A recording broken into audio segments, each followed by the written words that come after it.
कृष्ण की घमंडी पत्नी। सत्यभामा कृष्ण की दूसरी पत्नी थी। वो एक बहुत ही घमंडी स्त्री थी। उसका ये मानना था कि वो सबसे सुंदर और सबसे अमीर स्त्री थी, क्योंकि उसके पिता एक बहुत ही धनवान व्यक्ति थे। तो सत्यभामा जितने और जो रत्न और आभूषण और संपत्ति चाहती थी, वो सब उसके पास थे। स्वाभाविक रूप से घमंड उसकी एक बड़ी समस्या थी। एक बार कृष्ण के जन्मदिवस के अवसर पर सत्यभामा ने सोचा कि वो सबको दिखाएगी कि वो कृष्ण को कितना प्यार करती थी। तो उसने तय किया कि वो कृष्ण के वजन जितना सोना शहर के लोगों में बांटेगी। इसे तुलाभार कहते हैं। ये मंदिरों में होता है। लोग एक बड़ी तराजू में अपने वजन के बराबर का मक्खन, घी या चावल या कुछ और रखकर वो चीज लोगों में बांटते हैं। चावल, नमक, दाल या सोना या वो कुछ भी आप दे सकते हैं जो देना चाहें। ये प्राचीन परंपरा हमारी संस्कृति का एक हिस्सा है। सत्यभामा ने तुलाभार की व्यवस्था की। लोग बहुत प्रभावित हुए, पर कृष्ण पर इन बातों का कोई असर नहीं हुआ। वे जाकर तराजू के एक पलड़े पर बैठ गए।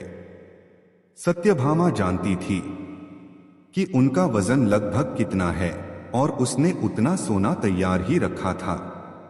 पर जब उसने सब सोना दूसरे पलड़े पर रखा तो कांटा जरा भी नहीं हिला। कृष्ण का पलड़ा थोड़ा भी ऊपर नहीं हुआ। ऐसा ही कुछ तब भी हुआ था जब कृष्ण एक शिशु थे।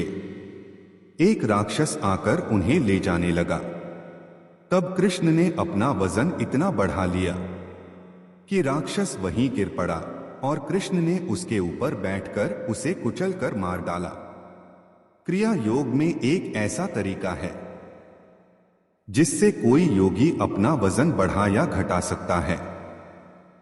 ऐसी बहुत सी कहानियां हैं कि ऐसे योगी भी थे जो पहाड़ की तरह भारी हो जाते थे। तो इस बार भी कृष्ण अपना वजन बढ़ाकर तराजू में बैठ गए।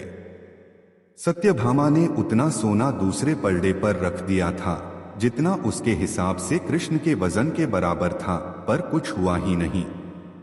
तब तक शहर के सभी लोग ये घटना देखने के लिए आ गए थे। तब उसने अपने नौकरों से वो सभी गहने मंगवाए जो उसके पास थे। एक के बाद एक वो गहने डालती जा रही थी और सोच रही थी कि काम हो जाएगा, पर कुछ नहीं हुआ। तब उसने वो सब कुछ भी रख दिया जो उसके पास था, पर पलड़ा जरा भी नहीं हिला। वो रोने लगी क्योंकि ये सब उसके लिए बहुत शर्मजनक था। सारा शहर देख रहा था और उसके पास पर्याप्त सोना नहीं था। वो जो हमेशा अपनी संपत्ति के बारे में इतनी घमंडी थी, उसके पास पर्याप्त सोना नहीं था और उसे समझ में नहीं आ रहा था कि वो क्या करे।